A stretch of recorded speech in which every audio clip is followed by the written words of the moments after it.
Hello, srácok! Giga unboxing. Na, ilyen még nem volt. Talán máshol se.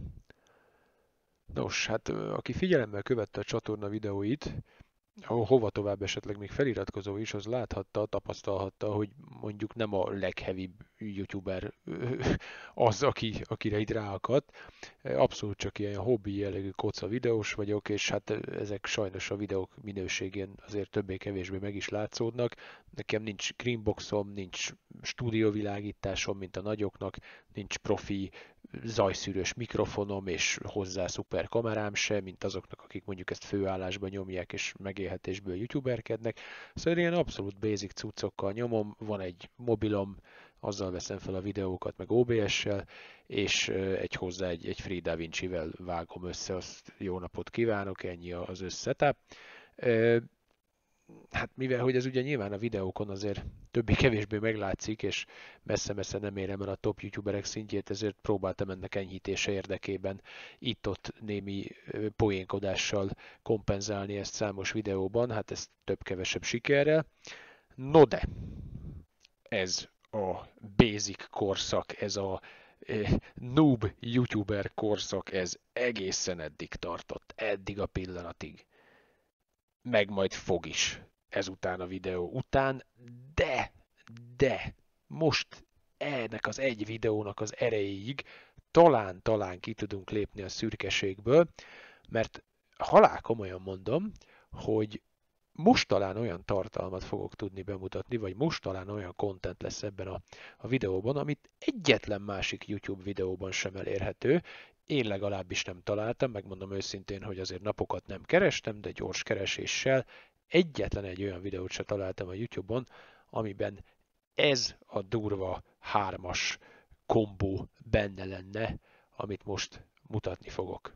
Szóval figyelembe véve azt, hogy minőségben, látványvilágban és tartalmi felhozatalban kb. A youtuberek utolsó 5%-ába tartozom, ez elég nagy lépés, meg elég nagy dolog itt a csatorna életében, úgyhogy nézzük is, hogy miről lesz szó. Ahogy már mondtam, ez nem más, mint 3 videókártya, itt szorongatom ugye az elsőt, ez egy szerény kis 3080-as, nyilván sajnos még ő is egy ilyen hőnáhított kártya, és továbbra sem nagyon kapni, és kisebb vagyont kérnek érte. Viszont ez a trió, ez durva ez a dolog, de ez a triónak ő csak egy apró kis testvére. Tehát itt ő egy picike kis láncszem a gépezetben. Itt van mindjárt a nagy testvér, a második versenyző. Ő már egy 3090-es, ugye, a maga 24 giga RAM-jával, és ha jól emlékszem, 10.496 CUDA-kort erőltettek bele, ugye verzió és kiépítés függvénye az órajelek, tehát mint a GPU, mint a RAM órajel, ez típusonként változik. Ez itt már azért egy elég combos szint a videókártyák tekintetében, és akkor most még egy lapáttal ráteszünk. Itt van ő. Igen szerény, diszkrét, visszafogott kis dobozka.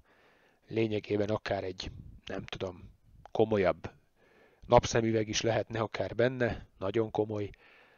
Na hát ő nem más, mint az Nvidia RTX A6000-es.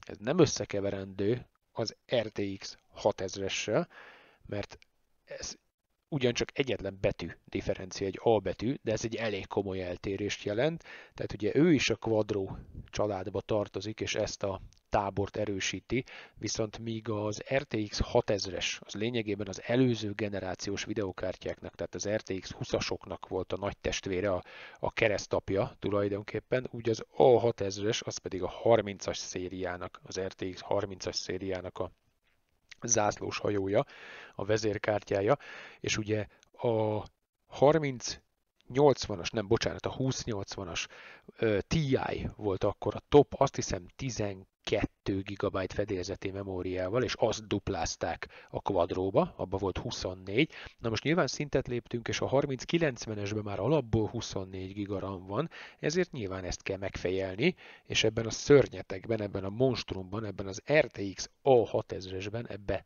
48 GB memória van, és ami ebben a legelképesztőbb, hogy ez ECC RAM, tehát ez többenet, tehát mint a szervergépekbe. Én nem is tudom, láttam-e már valaha videókártya, de az biztos, hogy nem volt még a kezemben olyan videókártya, amiben eleve 48 GB, kettő, hogy ECC memória van, és még a CUDA kórokra is ráfejeltek egy keveset, mert azt hiszem ez 10752, tehát még ez is több, mint a 3090-esben, szóval ez ilyen tömény elmebaj ez a kártya, tehát ez talán az egyik legdurvább, ha nem a legdurvább videokártya jelenleg, és ugye az árak is elég fájóan alakulnak, tehát még egy ilyen szerény kis 3080-as, ez mondjuk olyan potom 7-800 ezer forint környékén már az ember után dobják, nagyon jó esetben talán egy 600 ezerért, és akkor iszonyatosan boldogok lehetünk, addig egy 3090-est azt azért olyan 1 millió 3-4-5 körül vesztegetnek, és hát ezt az őrületes, brutális A6000-est, ezt meg olyan mondjuk 2 millió 400 ezer forint körül, 2-3, 2-4, elmebaj, őrület ez a dolog.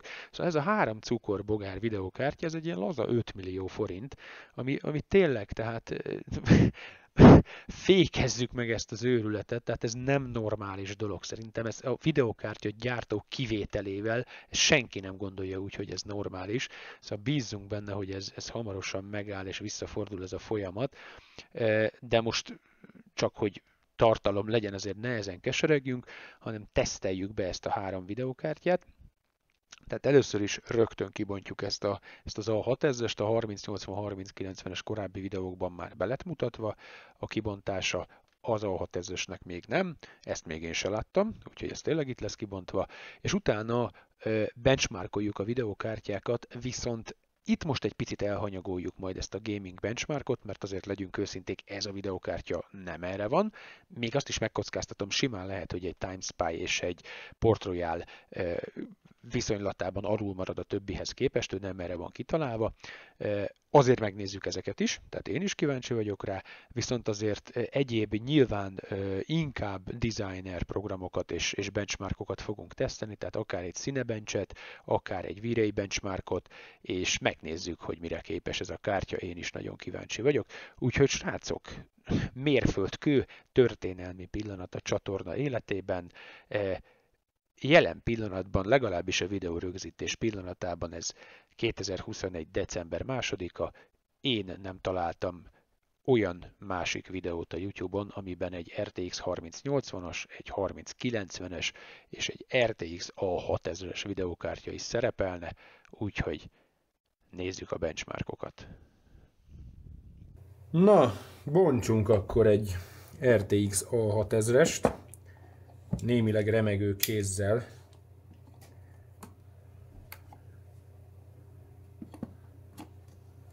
Valami fanfár, vagy nem is tudom, doppergés, vagy valami kéne.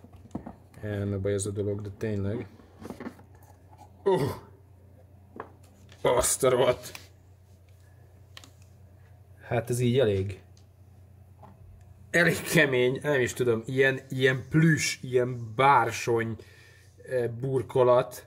Szóval, mint egy ilyen minőségi, nem tudom, aranyóra, vagy valami márkás karkötő, vagy nem is tudom, minek nevezzem. Elképesztő ez a cucc. Portok tekintetében van 4 darab display. Nem vittük túlzásba a dolgot. Élvédő műanyag az nincs, de bársonydoboz van hozzá.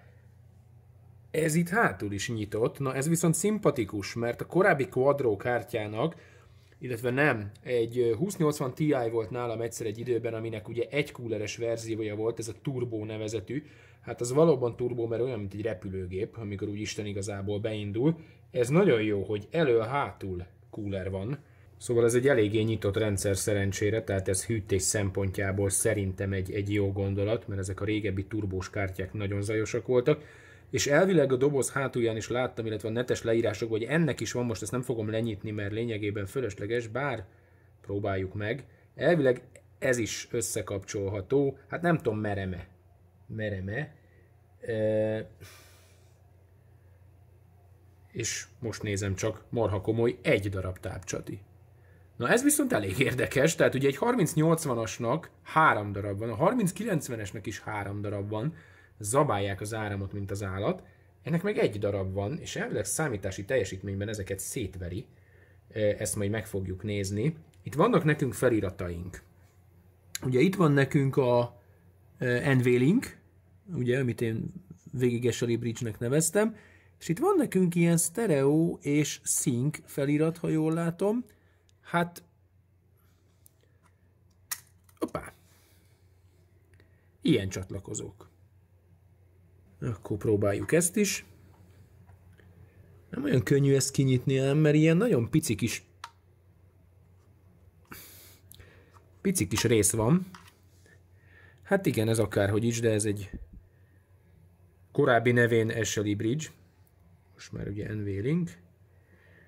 És hát itt a gyönyörű felirat, hogy ez egy RTX A6000-es, és ez tényleg olyan, ez a fekete és ilyen arany jellegű hatás, ez teljesen olyan, mintha valami, tényleg valami ilyen óra lenne, vagy ilyen ékszer, vagy nem tudom, nagyon beteg, nagyon rohadt jól néz ki egyébként, és a súlya is elég nagy, iszonyat masszív, tömör, nagyon össze van rakva, elképesztően szép. Tehát tényleg azt kell, hogy mondjam, most ez hülye szó, tényleg, de egy nagyon szép videókártya, ez így teljesen tükröződik, próbálom úgy tartani, hogy a ábrázatom ne nagyon rondítsa a képet, de nagyon szépen néz ki, kár összefogni, ezt valami kesztyűvel kéne kivenni.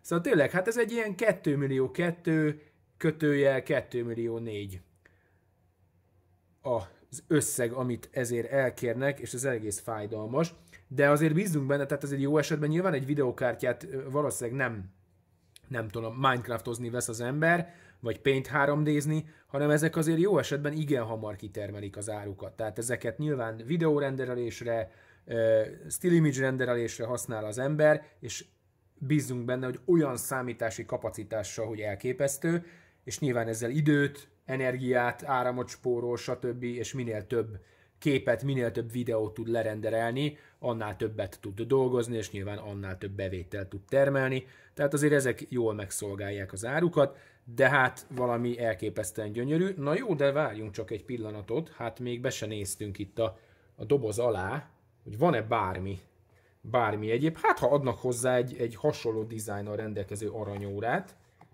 nézzük. Ó, de cuki! Ez nagyon jó pofa. Van hozzá egy Display HDMI átalakító. Ez tök korrekt. Tehát ezeket mondjuk elég drágán szokták adni, egy jobb minőségű, azért van egy pár ezer forint, de persze nevetséges nyilván ehhez az árhoz képest. De korrekt, nincs rajta HDMI port, viszont adnak egy átalakítót. Ma már az a baj, tényleg minden szarnak örülni kell, mert mindent külön pénzért vesztegetnek. Ja, hogy egy tápcsati van rajta. Aha. Ne gondoljuk. Ezt be kell boostolni 2-ről, de érdekes. Hát spóroltunk a hellyel akkor ezek szerint, tehát kell ennek a 2 táp, PCI Express-es táp, de ezt egybe fogjuk összekötni. Hát jó tudni.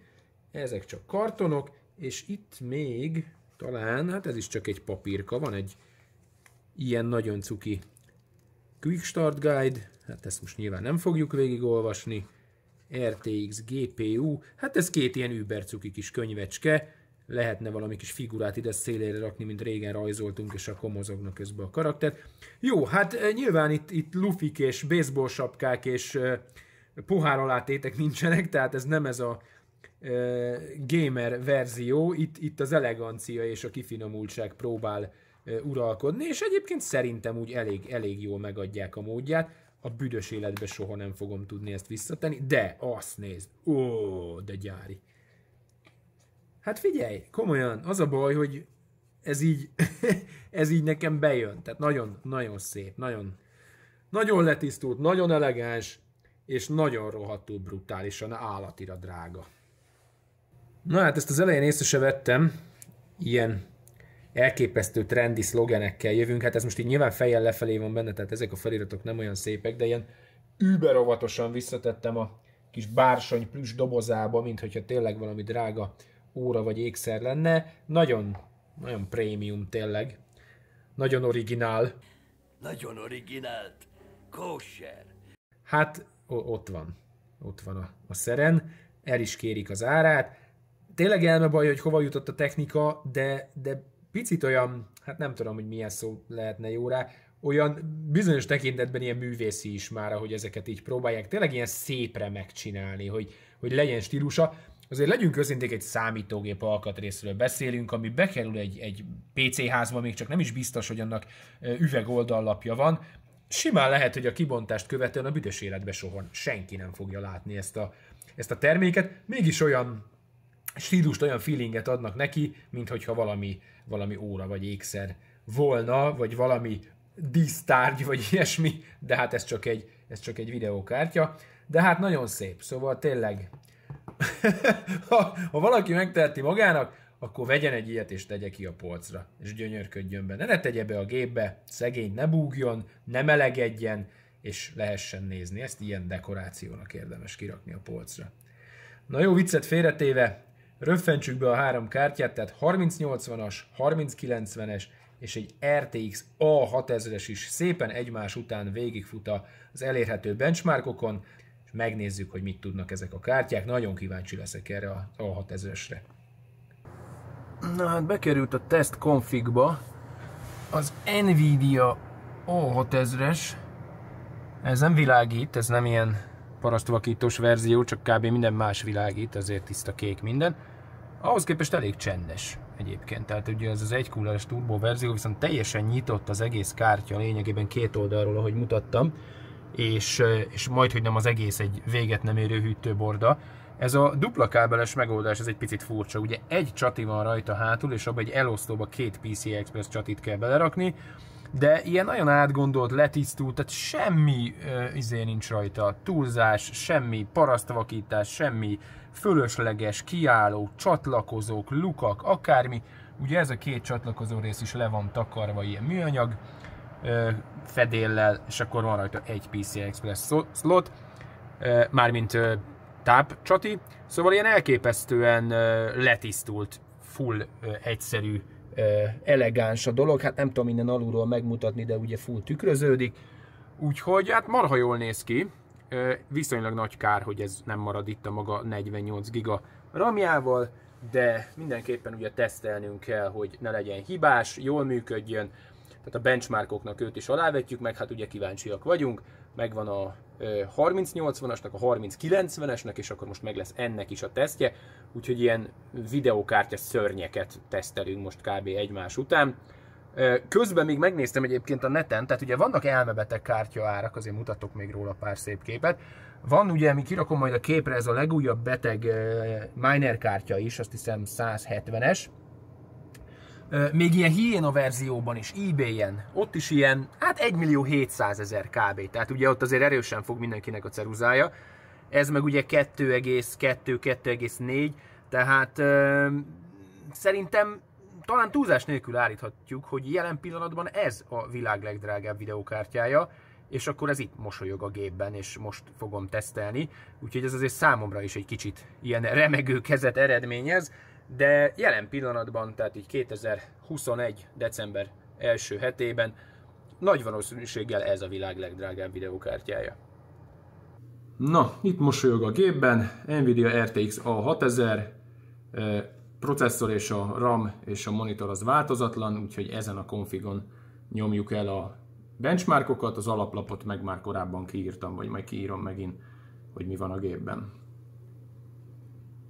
Na hát nézzük akkor első körben a 3D Mark Time Spy értékeket. Nyilván tisztában vagyok vele, hogy ez az A6000-es elsősorban nem egy gaming videókártya, de mindegy, azért vessük alá ennek is. Itt az első eredmény 17.429 a 3080-as, 19.709-es GPU score-ban a 3090-es, és hát meglepő módon, vagy hát nem is annyira meglepő módon a kettő között 17.984 az A6000-es, itt egy grafikon is róla.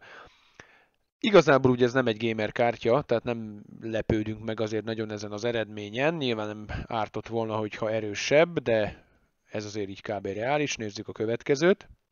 Ez pedig itt a 3D Mark Port Royale-nak a teszteredményei. Első ugye a 3080-as, aztán 3090-es, és aztán az A6000-es, illetve szintén egy grafikon.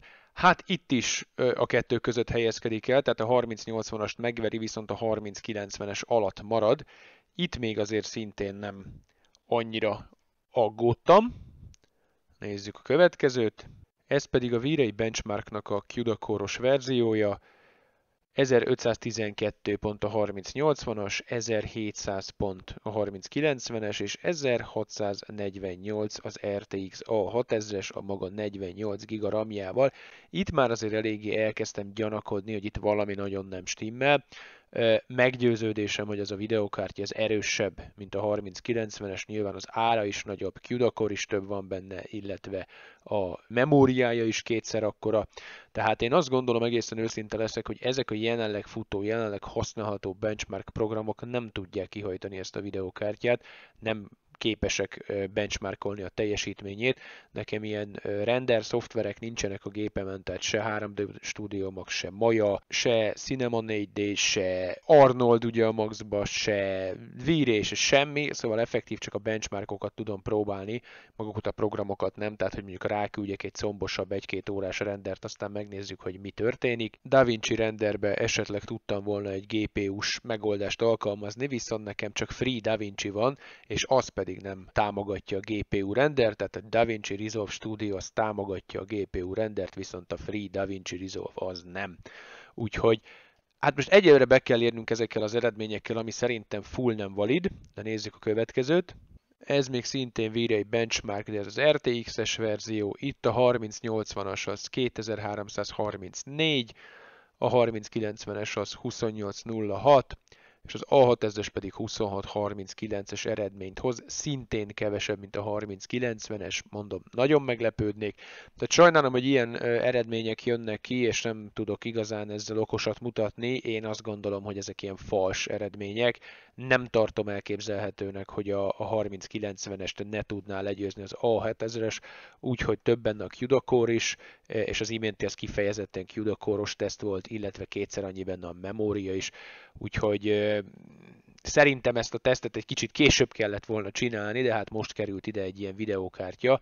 Semmi baj, ha már így alakult, akkor nézzük tovább. Ugye említettem korábban Cinebench-et is, hát ezt fölöslegesen említettem, mert a régi Cinebench, amikor én még használtam, akkor volt benne GPU teszt, most már úgy láttam, hogy nincs csak CPU, úgyhogy ehelyett egy Octane benchmarkot próbáltam még. Itt vannak az értékei, 559,16 pontot szerzett a 3080-as, 671,82-t a 3090-es, és 629,7-et az A6000-es. Tehát mindegyik tesztben lényegében ugyanaz jön ki, hogy az A6000-es az a 3080-as és a 3090-es között áll, amit természetesen nem lehet valóság, tehát ez egészen biztos vagyok benne, hogy ez így nem kóser, és hogy mennyire nem tesztelhető ez most, vagy mennyire nem működik most még szerintem ennek a tesztje, ezt a Blender benchmarknál sikerült a legjobban reprodukálnom, ugyanis a 3080-as és a 3090-es simán elindult, de az A6000-es konkrétan nem indult el a benchmark, vagy belefagyott. Leszettem a Game Ready drivert, földettem Studio drivert, azzal se földettem kifejezetten az A6000-esnek a driverét, azzal se CPU-val, alaplappal egyébben nem lehetett problémája, mert ugyanebben a configban a másik két kártya vígan elmegy. Szóval valószínűleg még maga a GPU driver sem olyan istenes, az A6000-eshez sem a támogatottsága nem olyan istenes. Szóval most hülye szóval ez picit talán így megelőzi a korát, tehát ez be fog érni ez a kártya, de most még nem igazán kihasználható. Tehát itt kivételesen nem a múlt vagy a jelen, hanem a jövő kártyájáról beszélünk. Azért itt vannak éppen a Blendernek az eredményei, ugye itt az alacsonyabb a jobb, mert ezek itt renderidők, ezeket is csak gyorsan lefuttattam, szintén nem magát a Blender, csak a benchmark részét. Ez viszont nem is tudta benchmarkolni egyelőre a az A6000-est, úgyhogy valószínűleg egy újabb verziója már fel lesz rá készítve. Nem lesz már sajnos nálam ez az A6000-es kártya, tehát nem fogom tudni a jövőben benchmarkolni, szívesen kipróbáltam volna egy hónap múlva, 2 hónap múlva egy frissebb verziós blenderrel mondjuk, szerintem simán tesztelte volna, illetve egy frissebb driverrel is. Most ezek a teszteredmények jöttek, sajnos én azt gondolom, az én saját véleményem szerint ez nem valid, tehát erre nem lehet alapozni. Meggyőződésem, hogy az A6000-es az bőségesen megveri mind a kettő videókártyát, a 3080-ast és a 3090-est is. Itt már sajnos viszont el sem indult ezzel a teszttel. Egyébként stresszteszt alatt tökéletesen működött, sokszor futott rajta TimeSpy, Firestrike, Port Royal, mindegyik ment rajta 3-4-5-ször, soha egy hiba, egy probléma, egy befagyás, úgyhogy a kártya az tökéletes, teljesen rendben van, mind a 48 gigát látja és kezeli. Egy-két ilyen egyéb grafikai programot is futtattam, csak a tesztelés miatt. Még aminek örültem volna, sajnos egy DaVinci Resolve Studios GPU rendert jó lett volna bezúzni rá, valami hosszabb cuccot, hát ez nem sikerült, úgyhogy ezek az eredmények jöttek ki. Sajnos az A6000-es tesztje szerintem nem valid, nem korrekt, egy későbbi időpontban ez alkalmasabban, megfelelőbben sikerült volna, csak sajnos akkor már nem lesz rá módom, úgyhogy hát legalább egy unboxingot láthattunk, és egyszer foghattunk a kezünkben egy ilyen videókártyát, úgyhogy ez a teszt ez most akkor így ennyi. Nos, hát az ugye a videó legelején is elhangzott, hogy ez abszolút nem egy desktop GPU, ami olyannyira igaz, hogy további teszteknek is alávetettük ezt a kártyát, viszont ez sajnos már nem ebben a gépben, nem nálam történt, hanem egy olyan render szerverbe, ahova ez kerülni fog. És amikor sereltük ezt a GPU-t, tehát több virtuális gép között elosztásra került, és ezek a virtuális gépek különböző render jobokat kaptak, GPU render jobokat, akkor ilyen elképesztő módon darálták ezeket, mint hogyha legalábbis ez 6 darab különböző videó, vagy különböző gép lett volna 6 darab külön videókártyával, és ezt a párhuzamosítást ezt elképesztően jól támogatja ez a kártya. Erről már sajnos felvételt nem készíthettem, de a lényeg az, hogy ezek a tesztek, amiket itt most sikerült bemutatni és végrehajtani, mint ahogy el is hangzott, nem valid olyan szempontból, még az is lehet, hogy valid így a kicsit az a hasonlat, mint hogyha ilyen egymagos, többmagos felhasználási teszt lenne a CPU-knál, tehát hogyha egy egygépes rendszerben így dolgozik, az oké, az alulról karcolhatja esetleg a 3090-est, viszont amikor ezeket többszálasítjuk, tehát elosztjuk több virtuális gép között, és úgy veszi fel a jobokat, akkor nem esik nagy mértékben vissza a teljesítménye ahhoz képest, tehát nem feleződik, nem negyedelődik és nem hatodolódik, hanem elképesztően jól darálja ezeket a GPU rendelt jobokat. Tehát akinek mondjuk elképesztően sok pénze van, és marha brutális videókártyát szeretne, és bepattintani a gépébe, és 1850 FPS-re játszani a legújabb játékokat, az ne ilyet vegyen, aznak ott a 3080-as, 3090-es vagy a 3080 Ti, attól függ, hogy melyiket tudja megvenni, vagy melyik kapható, melyikre van keret, ez nem erre való, ezt render szerverbe tudjuk beröffenteni, viszont ott elképesztő, amit produkál, úgyhogy nem egy lakossági felhasználású kártyáról beszélünk, ez nyilván már a legelején is elhangzott, és a benchmarkokból is kiderült, vagy akinek rengeteg pénze van dísztárgynak a polcra, vagy inkább egy render szerverbe kell tenni, és nem egy desktop gépbe.